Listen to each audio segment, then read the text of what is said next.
What is going on, guys? This is your boy XQ420. Welcome y'all back. Another episode, Showtime with the Cube.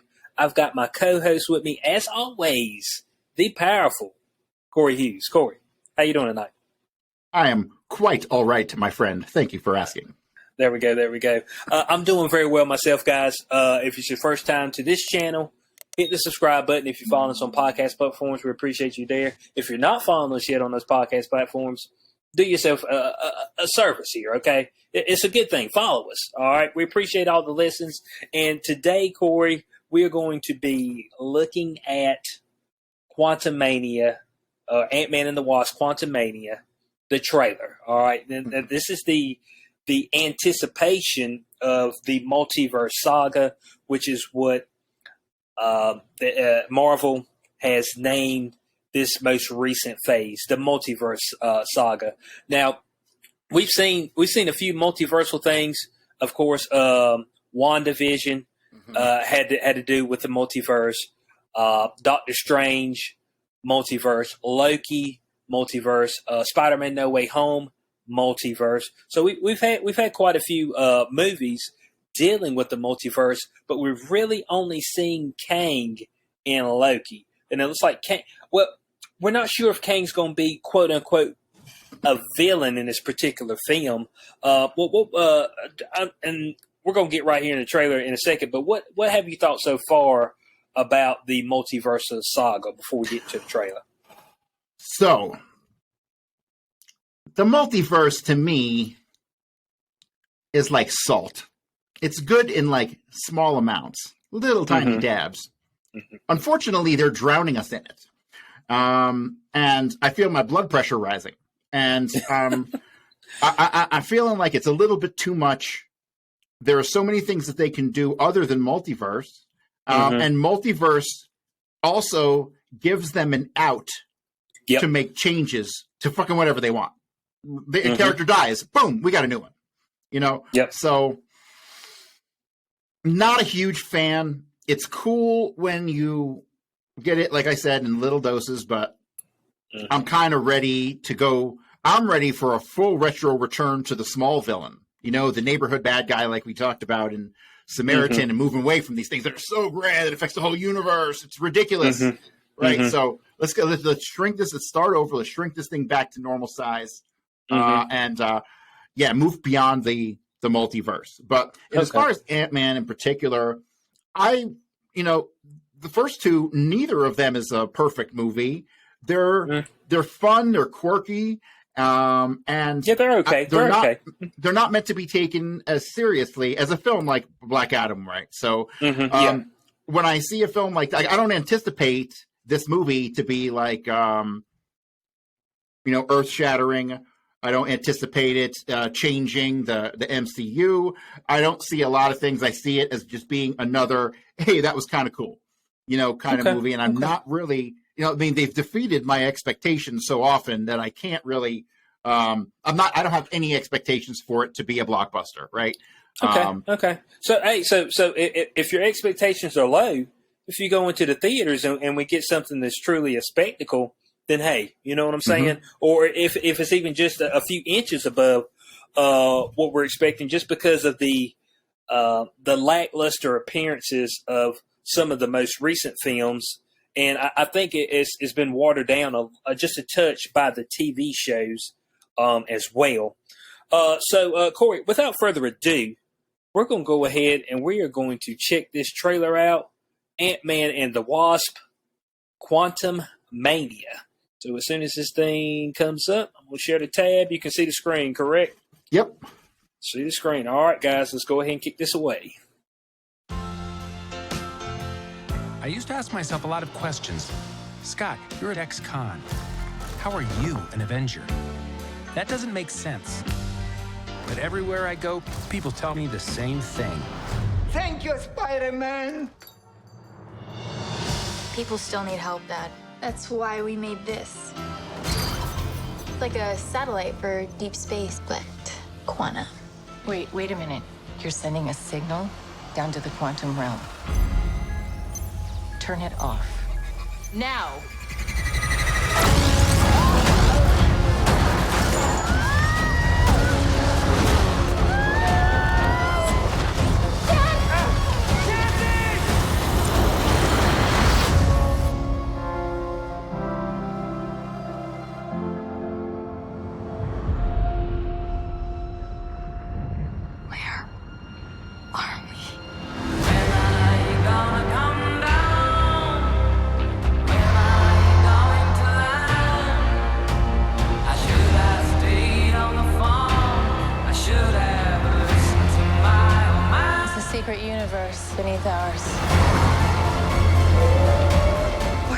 afraid of?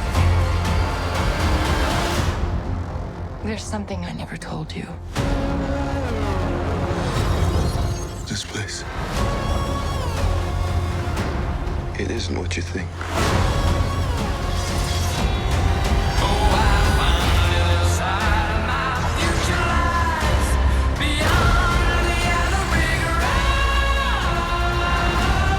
I can get you home. And give you more time. If you help me.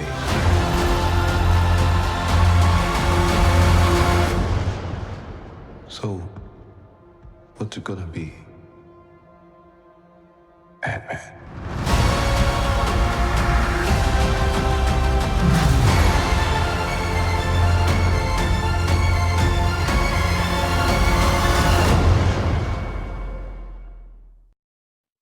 All right. So there is the trailer. Ant-Man and the Wasp. Quantumania. All right. Now, with the beginning of that, it almost had a vibe to me of like a Honey, I Shrunk the Kids. You know what I'm saying? God. Man, I haven't even thought about that movie in like 20 years. It had that vibe while I was sitting there watching years. it. It's just like, hey, man, don't use that thing. Hey, cut that off. Oh, shit, I shrunk the kids. You know what I'm saying? It's just like... It's like, duh, you're sending a signal to the quantum realm. Hello. Something bad might happen. Yes. Now, of course, now I need to get these names right. It has been a long time since I watched Ant-Man and the Wasp. But the lady that was, which is Pym's wife, Michelle Pfeiffer, of course, in that she's Janet, of course. She had been stuck in the quantum realm for many years. Right. What was we talking about? 20, 30 years? 40 years? I think it was a while. It was a long time. But was it that long to her, or was it instantaneous to her? I forget. Because when you're in the quantum world, things are quantum. Yeah, things are a little bit different. But she did come out aged. So, but she came out with powers as well. Was some sort of powers. But, of course, she, as always. Let me stop you right there for a second. It's getting to the point in these fucking movies. You could be walking down the street, trip and fall, and pick up some powers off the concrete. It's like... It's like, oh, I stubbed my toe. It's like, oh, man, somebody left some super soldier serum out there, and when I tripped and fell on the busted vial on the ground, I licked it, and now all of a sudden... Now I got super toe. Yeah, my one big toe, but it's ready to go. You know what I'm saying? It's ready to go. But as always, somebody goes to a different realm. They end up coming back to our realm, but they don't tell us all the details in that realm they were in. Fill us in, okay? Fill us in. That way we're not dabbling in the quantum realm, okay? Listeners say, hey, we don't even need to be messing with that. I don't think y'all understand what it is. Mm-hmm. I do. Let's stay out of the quantum realm. Now, of course, as we're seeing, it seems that now I don't know if this particular variant of Kang is the evil variant. We know that there are multiple variants of Kang. So we're uncertain. Of course, the Bridges, who played He Who Remains in Loki, which is a variant of Kang. He said that you won't like my other variants. Now, do you think this particular variant right here is going to be, quote unquote, the evil one, per se? Honestly, I don't know anything about Kang at all. Mm-hmm. Like, zero. So I have no input there. Okay. But, now, it does seem like he's going to be looking for help to potentially escape that quantum realm or to retrieve relics. Now, I know you've seen those particular rings that were circular. They kind of seem familiar with the 10 rings in Shang-Chi. And you remember them saying at the end of that movie that it has no documented history. They don't even know where this is from. It's because it's from the future. That's what my belief was, and I believe that tied into the whole Kang thing. I believe those rings are from the future, and I haven't seen Miss Marvel yet. I'm gonna break down and watch it, but I believe that her amulet or bracelet or whatever you want to call it I think hers has similar properties as well. So the question is, could that tie into some things needed for this particular variant of Kang to escape said quantum realm? And why would he be escaping it? And did anybody put him there? So we got a lot of questions there. That's a lot of questions to be derived from that trailer. So let me start off by saying Wasp is played by Evangeline Lilly, correct? Yes. Is that her name? Yeah. All right. Well, I would retrieve her relics any day. And she is the one thing that will guarantee I see this fucking movie, because I've had a crush on her since Lost, right? Okay. But that aside, one thing I'm a little bit dubious of is the idea that there's an actual realm in the quantum realm, right? So we know the quantum realm is a realm because it's weird, but it's not a realm because it has like a fucking civilization in it. It's a realm because it's a different place than our world that we live in, right? And so all kinds of weird shit happens. The time has no meaning, and all kinds of, it's quantum, right? So are they actually putting a civilization inside the quantum realm? That's from what I'm seeing, yes. That is an absolute yes. That, I understand why they would do that, because they need to open up new areas of content. Yeah. But that's dumb. I don't know what else to say about it. So, but see, like those people who are now living there, who are seemingly inside the quantum realm, what makes their physics work? Do they have their own quantum realm to the quantum realm? Does it go forever? When the quantum realm, when I didn't think it had a civilization in it, it made a lot of sense. But now that there's like people living in it, I'm like, what is going on here? Yeah, because the initial understanding is that you actually shrunk too small, and so you actually got caught in like a almost like the like Interstellar. You know what I'm saying? It's almost like an Interstellar moment where you're in like the fifth dimension, like you're seeing yourself push a book from the future. It's just like, I don't know, that movie is screwed up, but you can watch that movie 8 times and you have no idea what you just watched at all. You just know that when they went to that one planet and they went down and they were down in the ocean planet, they thought land was there, they're down in the ocean planet for 30 minutes. They came back. Black dude been up there 20 years. He said, I ain't think y'all gonna make it back. I was like, so that's almost like what the quantum realm is to me. Of course, we didn't get a whole lot of ins and outs of it. The last Ant-Man and the Wasp gave us a little bit of tidbits about it, but the lady, she was very kind of tight-lipped about what was actually going on there, and what she actually went through. So yeah, your point is very valid about, okay, so now I got civilizations there. So were these people formerly like in this particular realm, like the realm where everybody in, and then for some reason they got shrunk down and they started the civilization here, or has this just always been like that? So right. So like yeah, if there's I'm an getting what you're evolution saying. of It's people, crazy. if there's an evolution of people inside the quantum realm, that's whack. And here's another thing. What are these people breathing in the quantum realm? Because oxygen atoms should be way too big to be able to be inhaled and processed by your lungs. So, come on, Marvel. Did the oxygen shrink as it went to the quantum realm? Or should I just listen to my mother and not ask these questions? Yeah. And as I'm understanding, like all this stuff is just like super shrunk. It's like just super shrunk. So it's just like, it's almost kind of like, was it the Men in Black movie when my man opens up his briefcase and there's like a whole city, a whole city in the briefcase, you know what I'm saying? It's just like, the galaxy in the galaxy around Orion's belt. Right. I actually know those movies really well. They're like some of my comfort movies that I watch when I'm bored. So Men in Black 3 was like my favorite.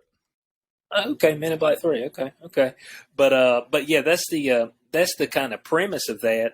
So as we see here, it seems that Kang is the actual emperor of this particular realm, from what I'm seeing here. And of course, Miss Dyke or Dine or Pim or whatever she is. She's Janet Van Dyne, Pim, or whatever. I mean, I don't know, man. She's all the above. Okay, Michelle Pfeiffer, which I didn't think she was going to do anything ever again until she came back in Ant-Man and the Wasp. But yeah, it seems that she has information, and she just kind of didn't tell anybody. You know, seeing how folks done went to the quantum realm and somehow found her and all that stuff, you just be like, she ought to be like, hey, you know, don't fuck with the quantum realm no more. Just squash that, okay? Squash it completely, you know, because there's some bad shit down here, all right? And there's a dude down here, and he ain't no good. You know what I'm saying?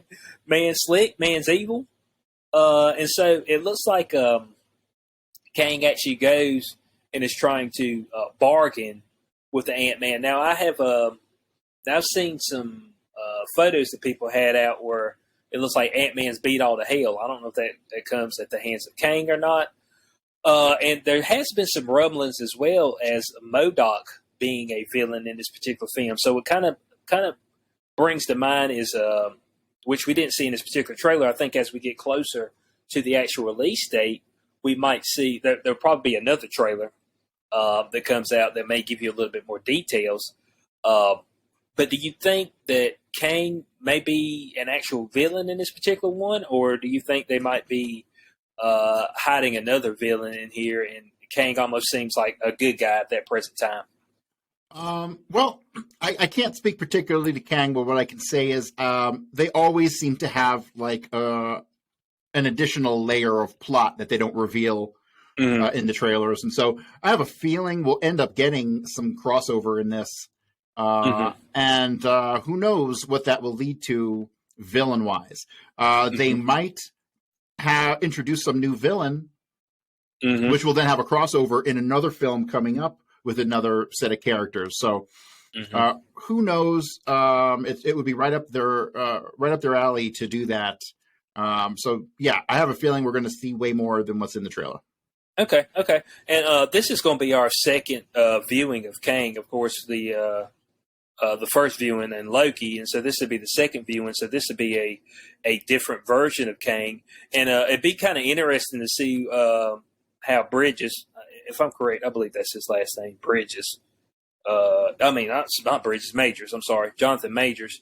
How he actually goes through and portrays the different Kangs, because I got a feeling that throughout this multiverse saga, that they're going to be fighting multiple Kangs, or there may be a Kang that actually comes back through and tries to help them. So it'll be very interesting to see where his acting talent is at as far as portraying the same character but in different versions of itself. So that's going to be something that'll be good to watch and see how his acting prowess is as far as his range. Right. What do you think? The only thing we've seen him in, I've seen him in that. Of course, he's coming up in a few movies right here in the next few months. He's been very busy. I know he's doing Creed 3, and then there's another movie that he's in that I seen the trailer for that was kind of random. It's like a war movie where he's a pilot. So I haven't seen a ton of Jonathan Majors. Have you seen him in anything else besides the Loki? I don't think I've seen him in anything else. Hang on. Let me just take a look at his picture real quick to remind me. No, I don't really think that I have seen him in anything else. Oh, well, dang! I might have seen him in some other stuff and not even realized it. Oh yeah, I did. He did a Western. Right here recently. Oh yeah, The Harder They Fall. That's it.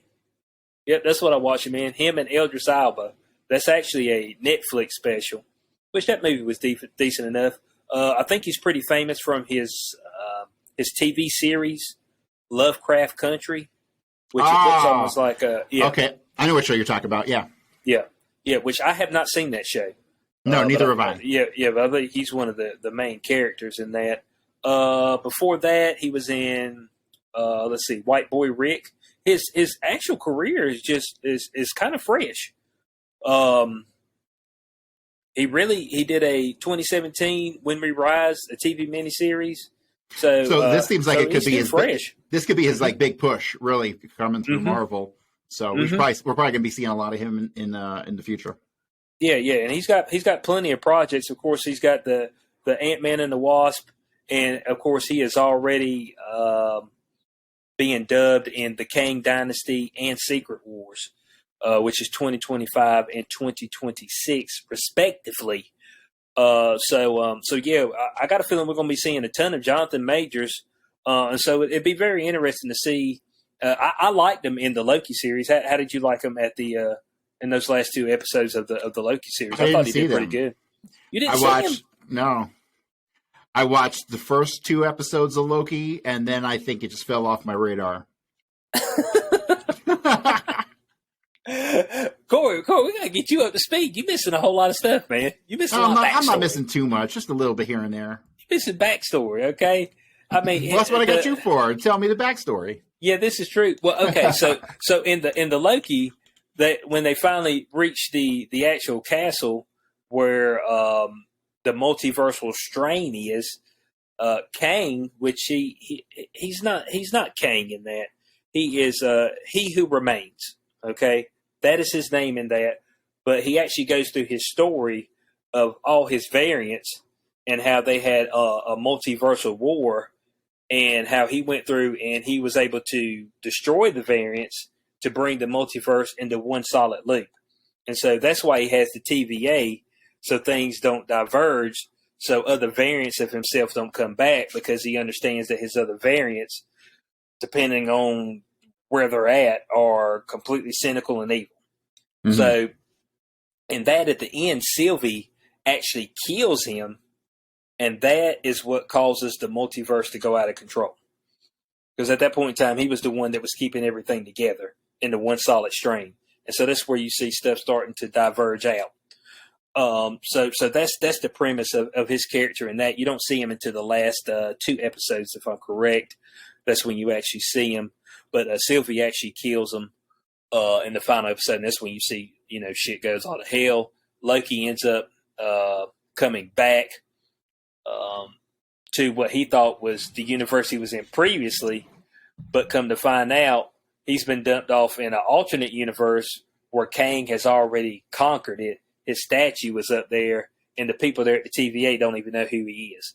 So that was the whole premise, the end of that. So that kind of kicks off his character as like, okay, now he's got multiples of himself out there.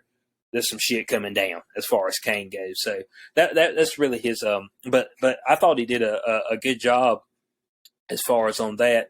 So yeah, did you see anything else in the trailer? It was kind of plain Jane. The trailer didn't give you a ton. As far as to go off of.